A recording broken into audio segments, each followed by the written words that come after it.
Política Bluetooth está conectada. Muy buenos días. Como prometimos, la segunda temporada de nuestro podcast Política Bluetooth. Política con el compromiso cierto de aquellos cables que se han ido perdiendo con el paso de los años y que nosotros, desde acá, espacios como este, procuramos restaurar con conversaciones abiertas, frontales, y esta temporada promete mucho más que la propia ocasión en que lanzamos este podcast, donde tuvimos políticos de una talla bastante importante y no es para menos seguir en esa misma línea. Un personaje de la vida diaria con un tema bastante trascendente, que es el tema político, algo que nos impacta de manera transversal a todos los dominicanos. Hoy voy a conversar, como prometimos en el episodio anterior, con un diputado que se ha caracterizado por una frontalidad, verticalidad, defiende con pasión lo que cree, enfrenta en cualquier escenario, no rehúye debates y lo provoca.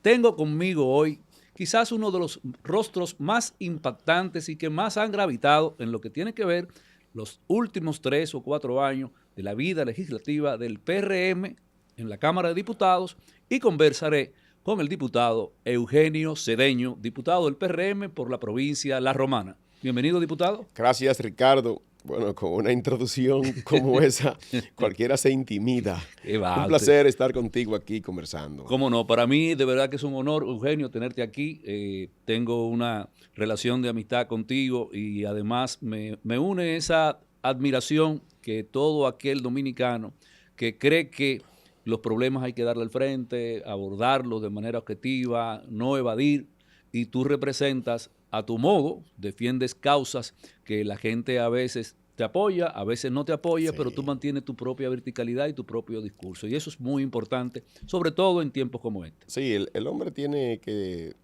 mantener un norte, y el que no tiene un norte, el que no tiene una idea, el que no tiene una causa que defender, el que no tiene un principio de vida, es como un barco sin timón. Así es.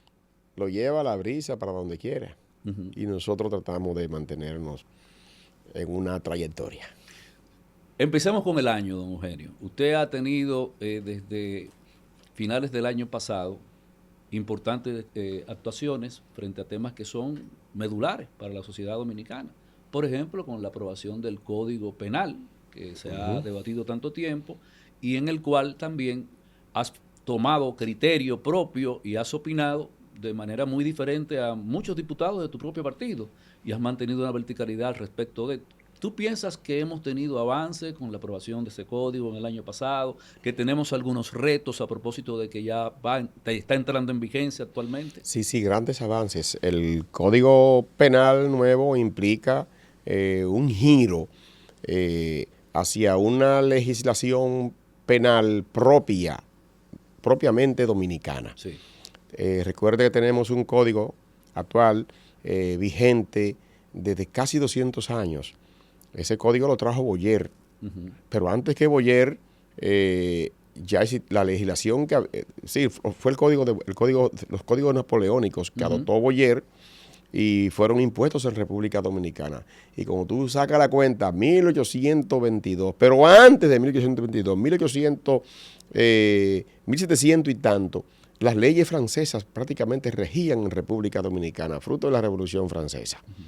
El código aquí está desde 1870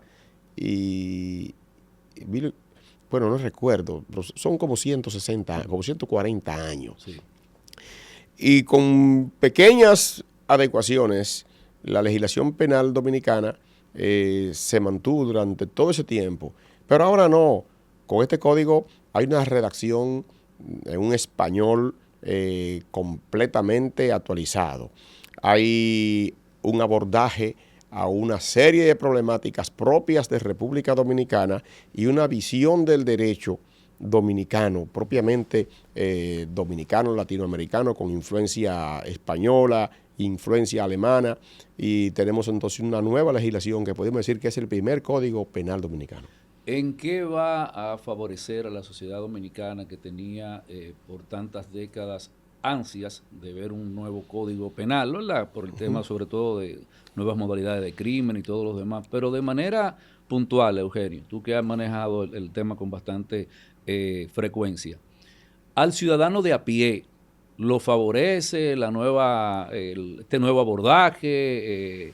¿En qué? ¿En qué realmente nos beneficiamos? Bueno, tú tienes que ver, por ejemplo, con simples institutos nuevos que se han incluido en el código. Vamos a poner uno sencillo, que Vamos a ver. en el tiempo en que se redactó el código nuestro, no existían motocicletas, ni tigres que la calibraran. ¿Y cuántas muertes se han provocado y cuántas heridas graves, contusiones, lesiones y cuántos inválidos tenemos en República Dominicana fruto del desafuero de un individuo ir en un sector levantando un motor y corriendo en la rueda trasera, y cuando aterriza se lleva de paro a una embarazada, a un niño, a un anciano?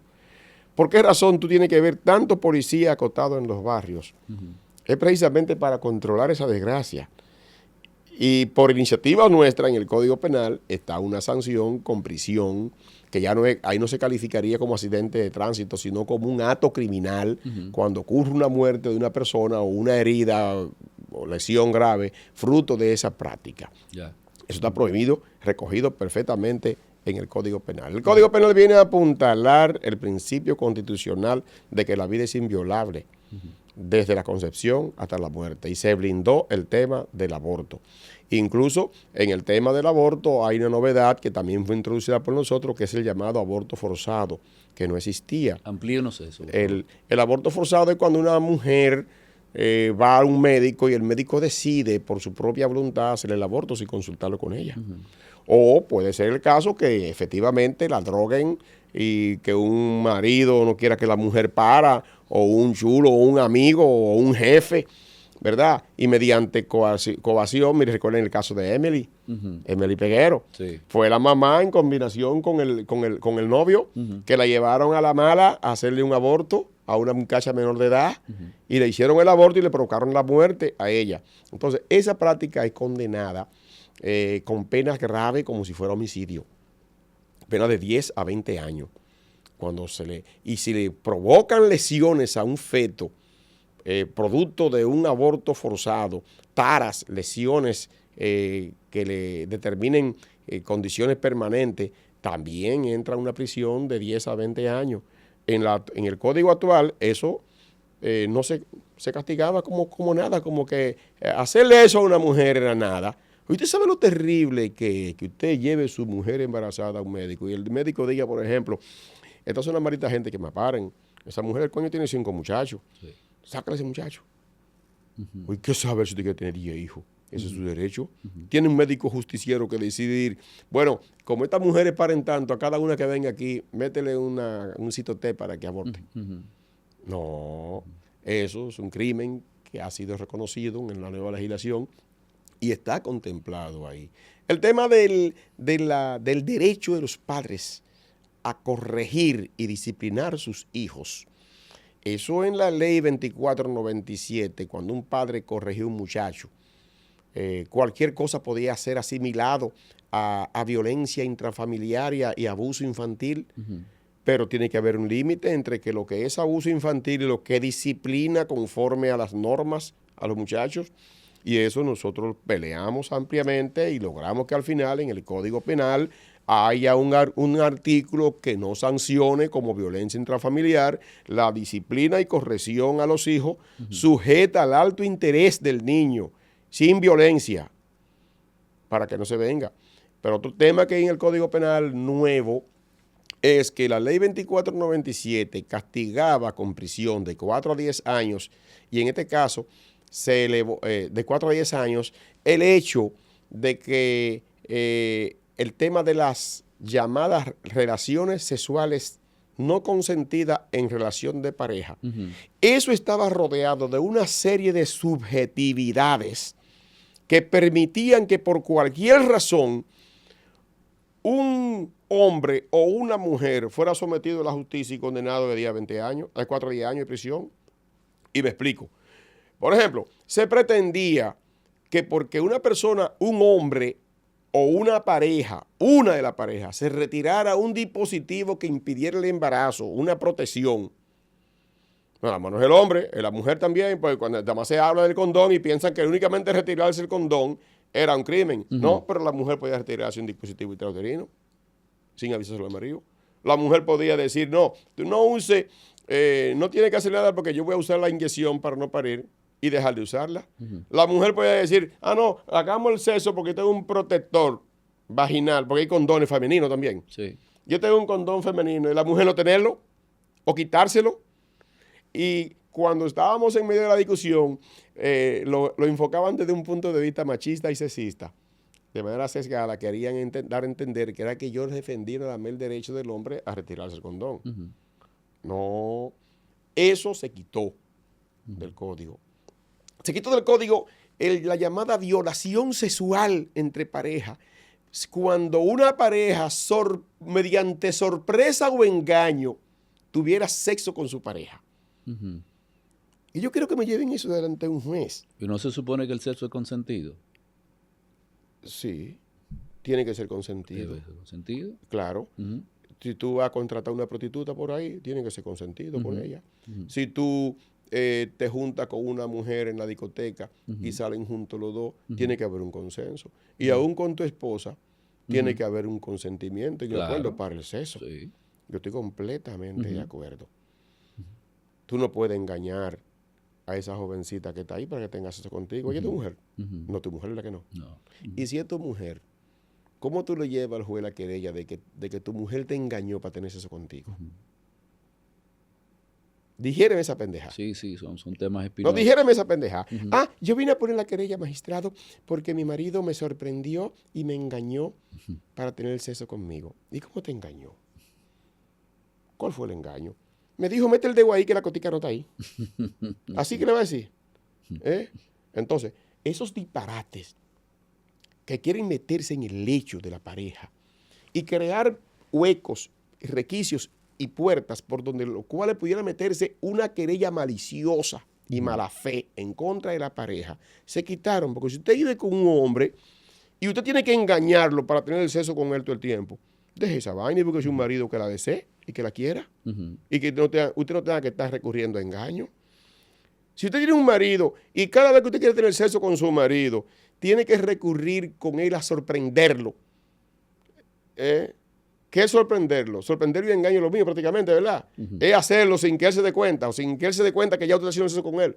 Entonces, si usted para un hombre así, usted lo vota. Una mujer quiere un hombre que siempre que tenga deseo y que la busque y que le corresponda. Y yo tengo que poner el ejemplo de la mujer porque me satanizaron, dando a entender que nada más es el hombre que engaña a la mujer. Que nada más es el hombre que puede sorprender a la mujer. No, yo tengo que usar siempre el ejemplo de mujeres para que no digan que ese dueño es un maldito cecita ni un misógino. Eugenio, no. Entonces, todas esas cosas las limpiamos en el código. Y se dejó, en ese caso, únicamente en relación de pareja, porque una cosa es la relación de pareja y otra cosa es la relación con una mujer que no es su esposa o con un hombre que no es su marido. Una mujer con un hombre que es su marido, si una mujer trabaja en este sitio y comienza a acosar a un hombre y a perseguirlo, es un crimen y un delito. Una mujer que se junte conmigo y viva conmigo como mi trabajadora y de repente viene Pride y me mete a mí una Viagra en el té y me da un somnífero y me viola y se me engancha encima. Yo, ¿qué está pasando? Yo alucinando pensando que con mi esposo estoy con la trabajadora o con la que me atiende, yo enfermo. Eso es un crimen. Gravísimo porque eso no es mi mujer. ¿Verdad?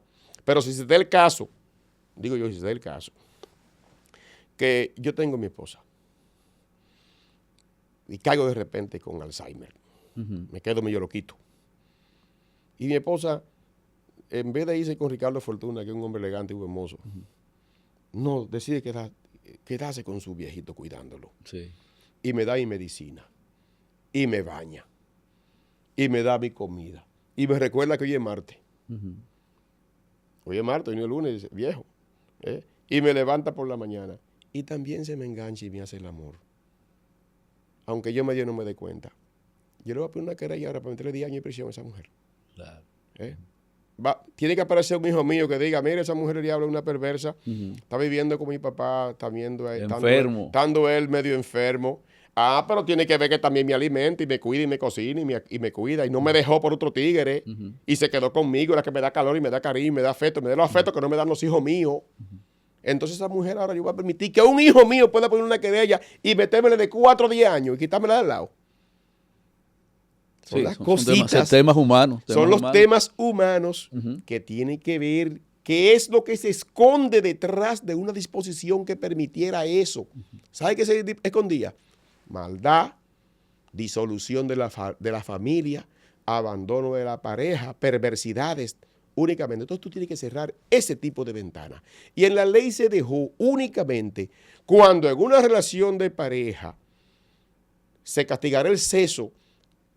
Se castigará con 4 o 10 años de prisión cuando en una relación de pareja se use violencia, golpes y heridas, uso de narcóticos o sustancias psicotrópicas en contra de la pareja para anular su voluntad, o se le obligue a involucrarse con un tercero en una relación sexual. Eso es práctico, eso es objetivo, eso es concreto. Es un tema que tiene que ver mucho con el tema de la propia cohesión social, el tema familiar.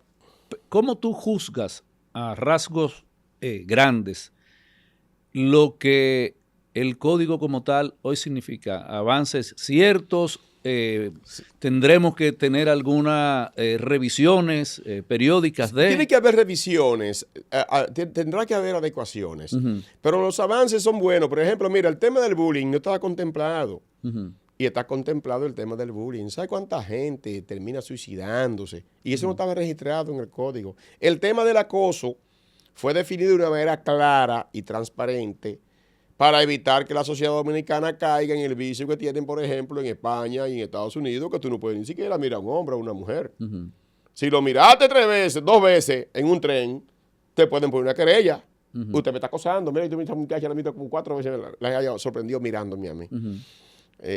Ya yo pudiera poner una querella en contra de ella por acoso. Aquí se definió eso claro, que tiene que ser una conducta continua, que avergüence, que humille, que degrade a la persona. Para de manera concreta, evitar el acoso, pero no convertir en acoso cualquier conducta humana, natural, que se da en todas las sociedades, ¿verdad? El tema del bullying fue abordado de una manera perfecta. El tema del secuestro se puso de una manera clara y se creó condiciones en el secuestro que permitirán evitar la muerte de un secuestrado, creando condiciones para que el secuestrador pueda arrepentirse temprano, antes de materializar todo, y libere a la víctima. Tú dulcificas la pena en esos casos. Y en los casos de los cómplices, elimina la pena. Si un cómplice viene y denuncia, aquí dan daño y fortuna, secuestrar a una gente, yo me saco de la cuestión. Yo digo, señores, miren, yo concurrí a eso, pero de verdad, yo quiero que ese caso termine. Es fortuna que se ha quedado con la muchachita, la tiene presa en tal sitio y te ha armado de esta manera, así, y permite todo. A ese tipo tú lo vas a condenar. No, porque está colaborando como... No, tú no lo vas a condenar. Bueno, querían que que se le impusiera una pena mínima. No, pero si el secuestrador son 10, 20 años, a ese tú le tienes que poner 4 años. Digo, pendejo. Y va a decir el secuestrador, sabiendo que tiene 3 años de prisión, como quiera, va a declarar. Mejor él se mantiene con la esperanza de que va a salir libre. Pero si tú dices no te condeno, ¿qué puede? Tú disuades y lo pones a colaborar y evitar el secuestro, porque al final, ¿qué es lo que tú quieres? ¿Condenar a una gente o evitar que mate a un muchacho, a un secuestrado? Para mí lo importante es evitar que maten a un secuestrado. Es lo importante. A mí me da pena de que quede indemne el que intentó un secuestro. Pero al final yo saco la cuenta y digo, bueno, si yo puedo evitar con una ley de esta naturaleza que el secuestrador me mate a un niño secuestrado. O una familia completa. O a una familia completa en el negocio, es mejor que él se quede libre, aunque le sometamos a vigilancia permanente, ¿verdad? Y todo eso en el código nuevo. Qué bueno, qué bueno. Qué bueno ver que hay por lo menos un abordaje, sobre todo de la parte que tú has mostrado interés siempre con el tema de lo que el nuevo código ahora maneja. A mí me gustaría, Eugenio, irnos a la pausa y regresar y no irnos muy lejos de la feria para que entonces tomemos algunos otros temas que se manejan en la Cámara Baja. Bien. Señores, no nos cambie, esto es Política Bluetooth. Política sin cables, conversaciones directas y francas. Volvemos en breve. Política Bluetooth está conectada.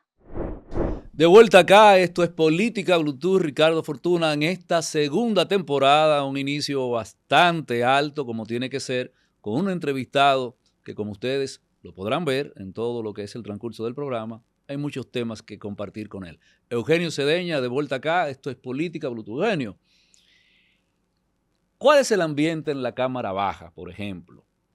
El PRM por mucho tiempo estuvo fuera del poder, ha logrado en los últimos años tener una mayoría absoluta, por decirlo así, esa correlación de fuerzas positivas a favor del partido del gobierno ha sido usada de manera vehemente en beneficio no solamente del tema partidario, sino también de la sociedad. ¿Cuál imagen tú entiendes tiene la población dominicana de ustedes los diputados, sobre todo en el PRM, en la Cámara Baja?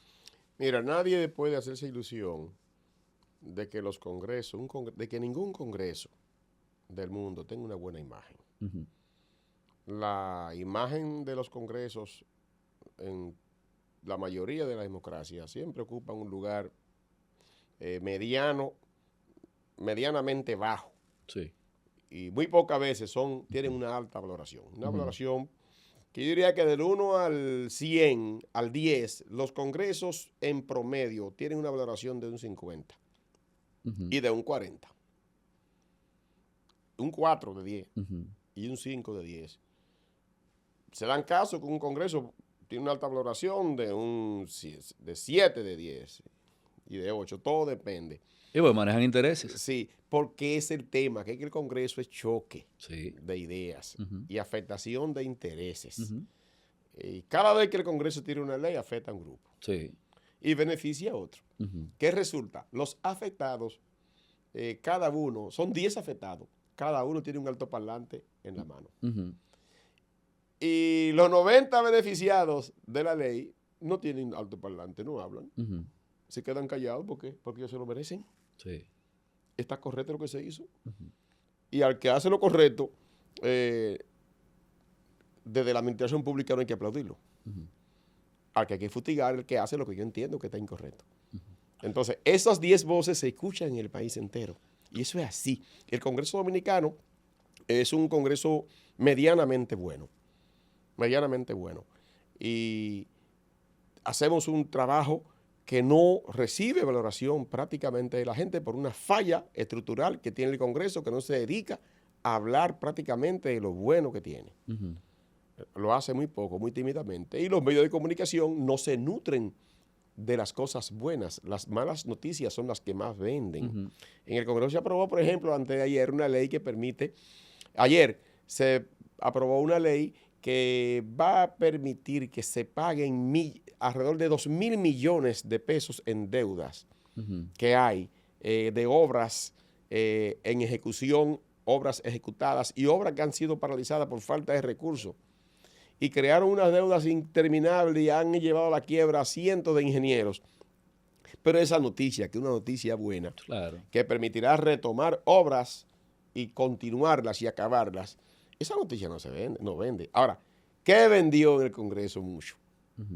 A las declaraciones de Alfredo Pacheco, enfrentando al presidente y diciendo que está disgustado, y las declaraciones del diputado que le voció hijo de puta a un ministro y que dijo que se dio un humo. Esas son las cosas que venden y se vende el Congreso. Y cuando tú resaltas eso en los medios de comunicación, la gente dice, eso es un gallinero, es un paquete, es el maldito Congreso que nos merecemos. Hay un legislador, vos hijo de puta, pero un legislador como tú se para y presenta una buena iniciativa de ley. Y eso no pasa porque no paga anuncios. Y además tampoco genera like. Y si lo genera eso una sola vez. Pero lo que da gusto ver cada vez que tú pones, hijo de puta, ese hijo de puta. Eso sí vende. Eugenio, ¿cómo tú valoras ese hecho que comentaste de hace unos días con el presidente de la Cámara en la solemnidad que tiene la propia Cámara debatió y compartió un tema de manera bastante abierta, quizás un modo muy personal. ¿Cómo tú como diputado y parte del PRM, que son dos universos muy distintos, puedes tener un punto que nos dé a nosotros, los que desde afuera vemos y vimos el tema de eso de Pacheco, ¿cómo tú lo valoras?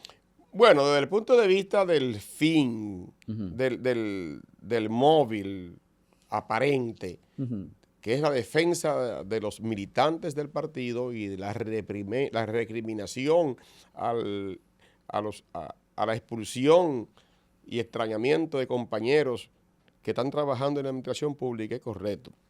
Yo estoy en contra de eso y coincido con Pacheco y con quien abra la boca exigiéndole a un ministro ¿Tú coincides con que lo no que él vote la planteó? gente. Yo coincido con el pronunciamiento de la defensa de los militantes del partido que trabajan en el gobierno. Muy bien. Porque eso no es admisible que se venga a cualquier puesto a golpear y a sacar a la gente que están trabajando ahí tienen un empleo muy merecido.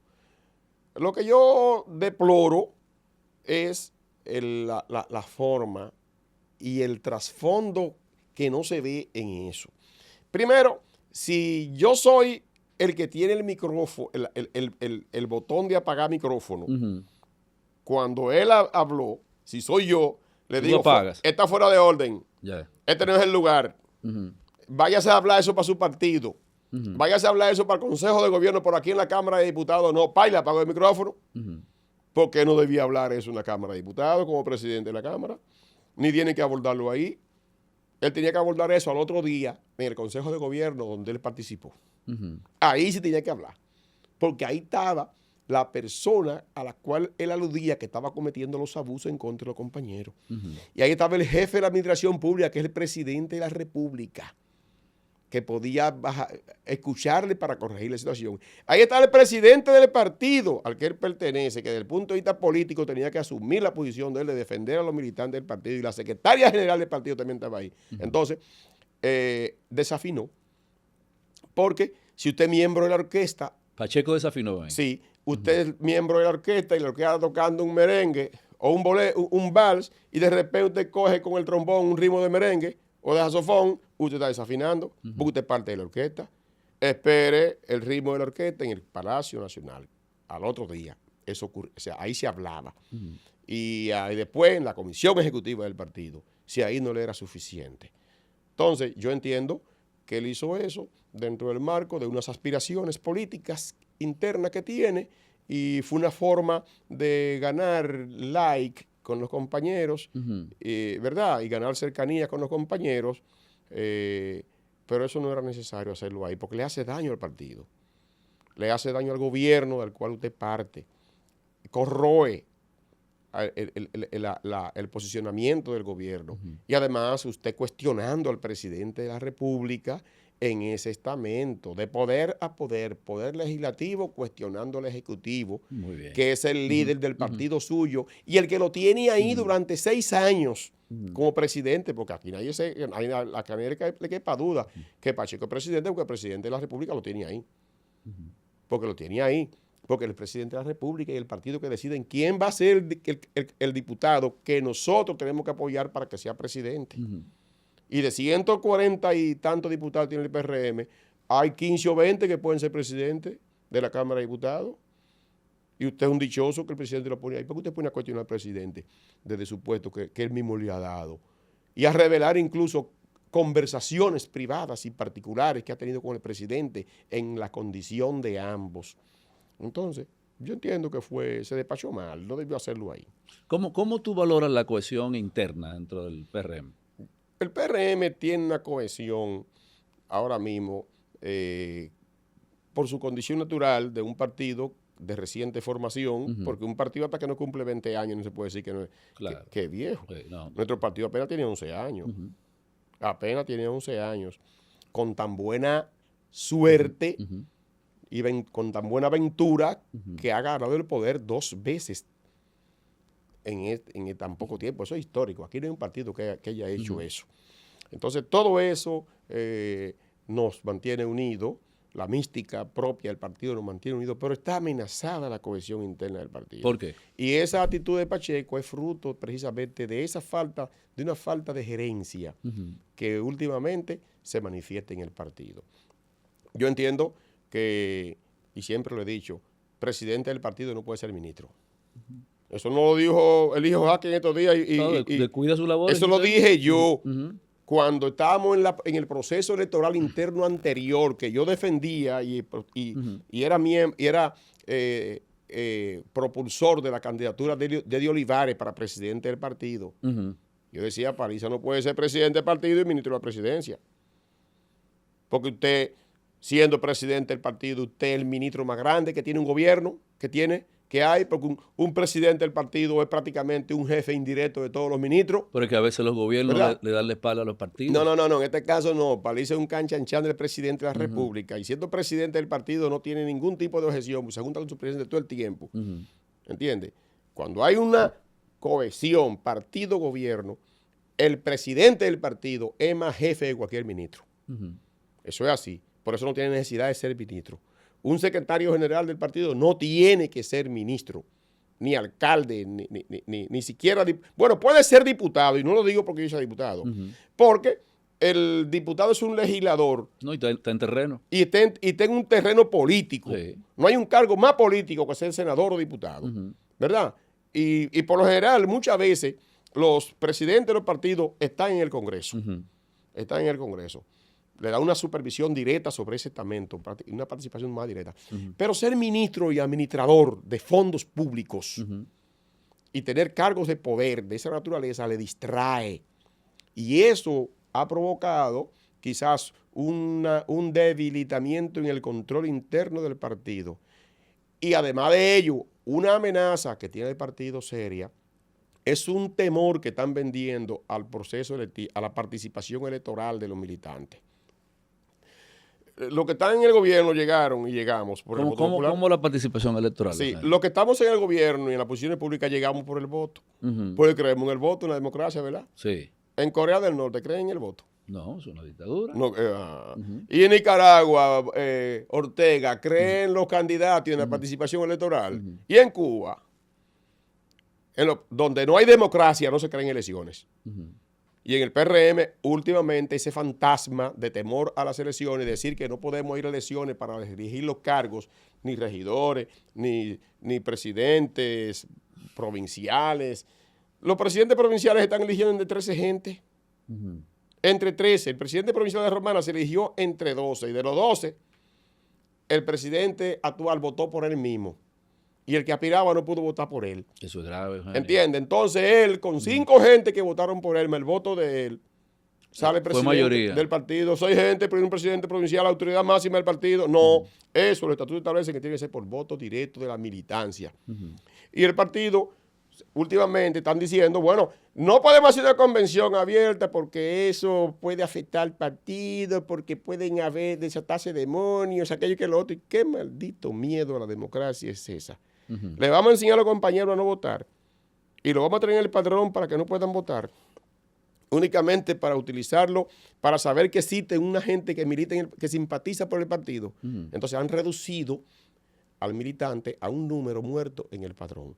Y yo propugno y cuento y confío que en las próximas elecciones permitirán que la militancia vote para que legitime a los líderes que escoja. Y esa legitimidad dará vinculación con las bases y eso será fortaleza político-partidaria. Eso es lo que yo aspiro que ocurra en este próximo proceso electoral, donde se va a elegir un presidente del partido que se fue electo presidente de la República en 2 oportunidades y candidato electo por 2 oportunidades por los militantes del partido. Entonces, el presidente mío, que es Luis Abinader, entiendo yo que él será un presidente legítimo electo por el voto de la militancia. Y esa elección tendrá que arrastrar a la Secretaría General, al presidente provincial, al presidente municipal y a todos los miembros de la dirección política legitimados por el voto directo. No le tengan miedo a la participación electoral.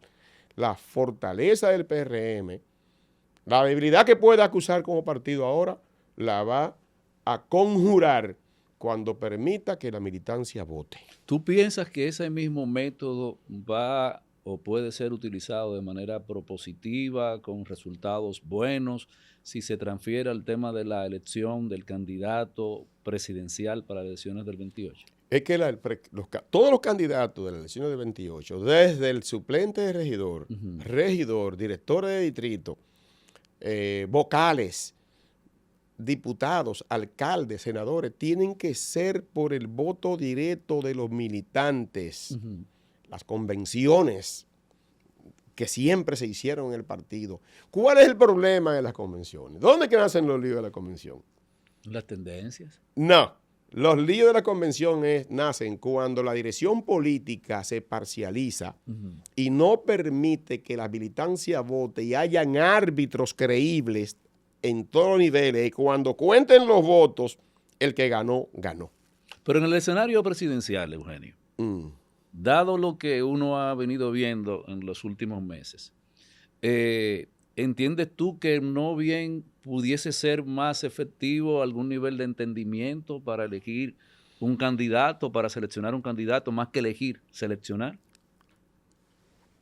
La naturaleza de nuestro partido es de una organización democrática y plural, donde los militantes del partido expresan su voluntad, su derecho a elegir y ser elegido. Todo lo que salga fuera de ahí va redundando en pérdida de legitimidad, aunque pueda ser legal, aunque pueda darse. Si no hay otro aspirante, en un escenario donde un solo aspirante, se hace lo que hizo Peña Gómez en el 1996. ¿Qué hizo Peña Gómez en el 96? El único aspirante era él. Pero aquí se votó en el país entero. Se abrieron las urnas en el país entero, en todos los locales de partido, y se le entregó una boleta. Y yo voté por Peña Gómez para que fuera candidato. Eso se llama creer en la democracia y en la participación de la militancia y el respeto a la militancia de un partido y legitimarse como candidato. No es lo mismo que se junten 10 y digan el candidato presidencial es fulano y salga de ahí la comisión ejecutiva y hemos decidido el candidato es fulano. Y si hay habiendo más aspirantes. Y si esos demás aspirantes están de acuerdo con que asistir a unas elecciones internas no tiene sentido porque la distancia que los separa del primero le da tramo a ellos para sumarse. Mi ejemplo siempre seguirá siendo Peña Gómez. Nadie le discutió a Peña Gómez la candidatura presidencial en el 96. Y en las romanas, recuerdo yo que en el local de partido, y en los locales de partido, y en las zonas se llevaron urnas con la boleta. Y los militantes ejercimos militancia, porque eso se llama vincular, decirle al militante, tú eres importante, tú eres el partido. ¿De acuerdo? Ratifica a Peña Gómez como candidato, todos lo ratificamos como candidato.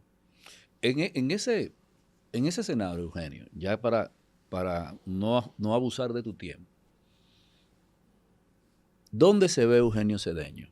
En esa etapa del PRM, en un año muy importante, además como organización política, partiendo de que tienen el reto de elegir un candidato presidencial, luego de agotado 2 periodos del presidente Abinader, con muy buena gestión hasta ahora, pero está el reto de tú poder continuar. Y es difícil tú traspasar simpatías en política. ¿Cómo se ve el diputado de la Romana, Eugenio Cedeño, frente a eso que va a ser quizás una carrera de aspiraciones para dirigir el tema del partido como tal? En cuanto a la dirección del partido, yo quiero ser parte de la dirección del partido.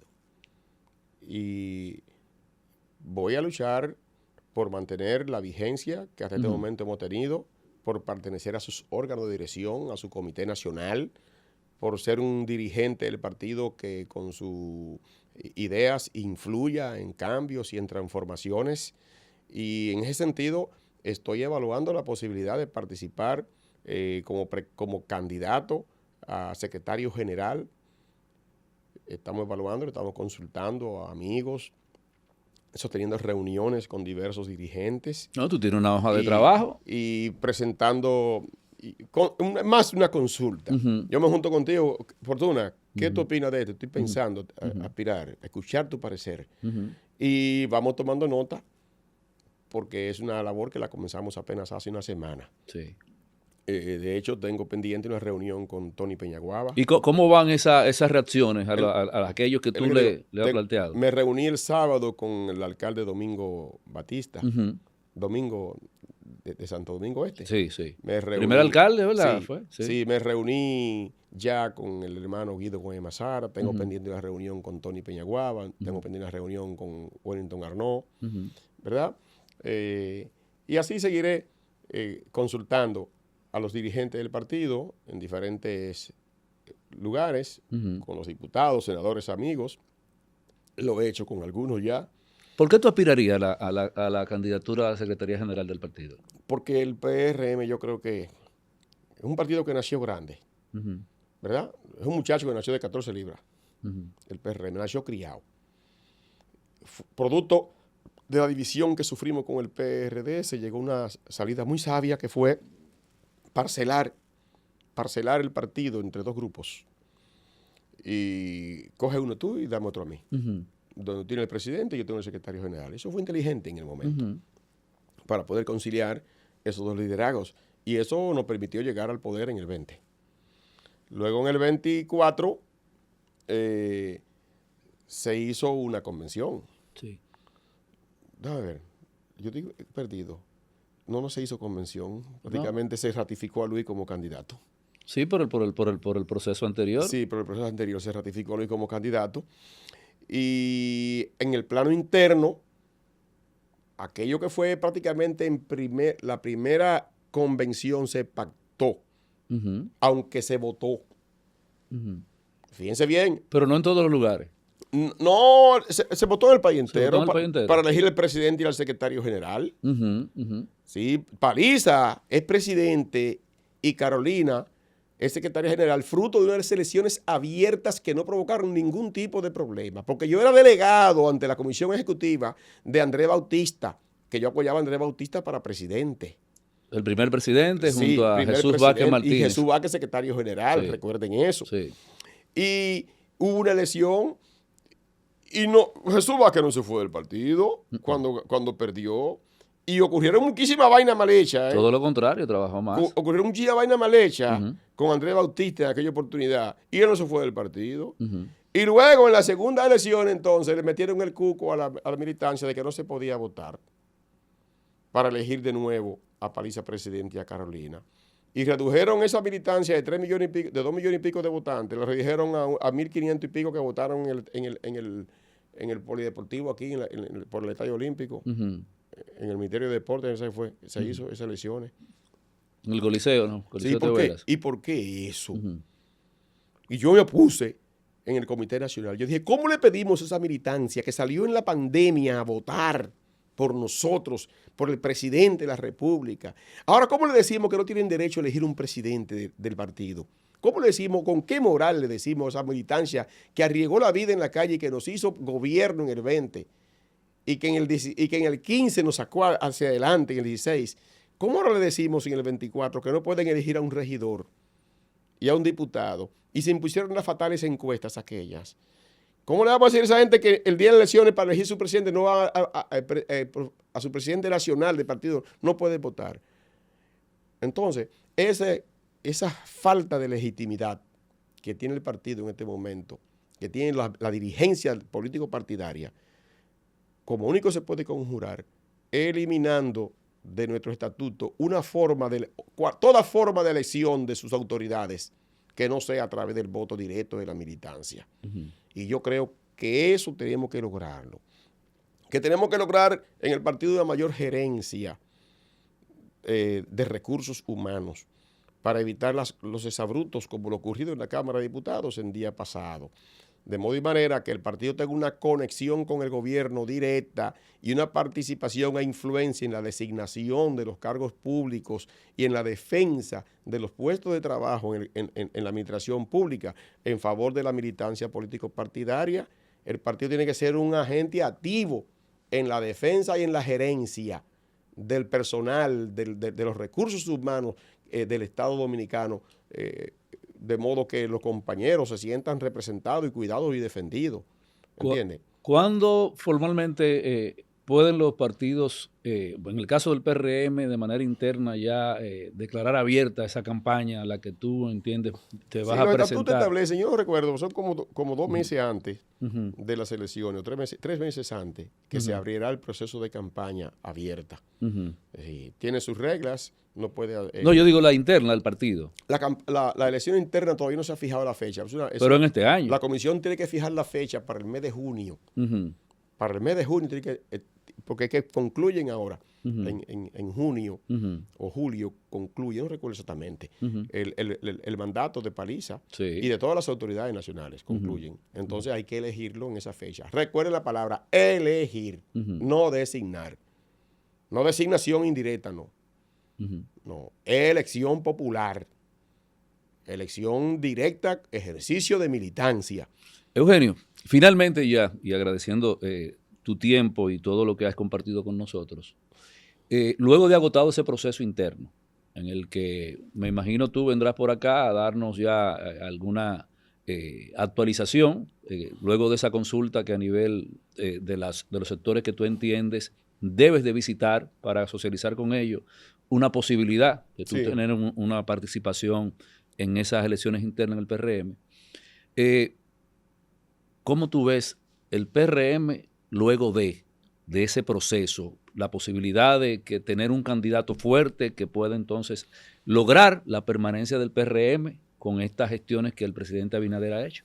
Mira, yo siempre he dicho que este tercer salto que se propone dar el partido es difícil, porque Abinader ha hecho un gran trabajo como gobernante, le quedan 2 años y medio todavía, y habrá un desgaste natural del partido en el poder. Ujú. Y se requiere entonces una persona muy confiable y una maquinaria política muy aceitada y muy bien coordinada y sincronizada para poder cargar sobre sus hombros a ese candidato y convencer a la población de que voten una tercera vez por nosotros. Ujú. Por eso es que es necesario un partido fuerte, y un partido se fortalece con la participación político-partidaria y con la valoración de la militancia. Si tú desprecias a la militancia y dices no puede elegir, entonces esa militancia, cuando tú quieras presentarle un candidato presidencial, sí, pero yo no más sirvo para votar en las elecciones. Ujú. A que hagan la campaña los otros. Ujú. Entonces, tú tienes que enseñar, retomar el espíritu del militante de participación. Y cuando le dice, va a elegir a tu presidente de comité de zonal, va a elegir a tu presidente provincial, municipal, vas a elegir a tu presidente provincial. Ujú. Tú vas a elegir al presidente del partido y vas a elegir al secretario general del partido. Entonces, ese ejercicio Vinculación. provoca una efervescencia político-partidaria, una movilidad social en los barrios, por todos los lados, donde cada cual quiere ser presidente de su zona, presidente de su municipio, presidente de su provincia, presidente del partido a nivel nacional. Y eso es lo que va a dinamizar este partido, lo pondré en condiciones entonces de poder agarrar sobre sus hombros al candidato que va a sustituir a Luis. No, y óyeme algo, Eugenio, y aprovecho para... Y eso de hecho va a retrotraer la política al escenario donde la población se involucraba en Claro, ella ciertamente, claro. que fue lo que dio La militancia. esa efervescencia con la militancia. La militancia. Esa militancia que usted llama y dice, señores, queremos que cada cual saque la bandera de su partido y la ponga en el frente de la casa, como una señal de apoyo al partido, al gobierno. Usted vería en un tiempo los militantes del partido identificados con su gobierno y con su partido. Y eso tenemos que retomarlo. Qué bueno. ¿Cómo se ha sentido, diputado? Cuénteme. No, yo quisiera quedarme sentado cómodo aquí. Solo falta que me ande a buscar un pollito porque ya la hora ha avanzado. No, agradecemos de verdad de manera sincera su participación, el tiempo que nos ha dedicado. Esto es Política Bluetooth, un programa que no es una entrevista, son conversaciones tal y como usted lo ha visto, que busca y pretende volver a generar esas conexiones que, como veo en su discurso, también usted tiene ese interés de hacer que la gente se vuelva a conectar con los partidos, con los representantes de los partidos, porque sobre todo la política determina la vida y la suerte de los dominicanos. Así es. Muchísimas gracias. Gracias a usted, Fortuna. Un placer. Señores, esto fue Política Bluetooth. Como siempre les digo, política con compromiso, sin cables, sin filtros, conversaciones reales. Nos vemos la próxima semana.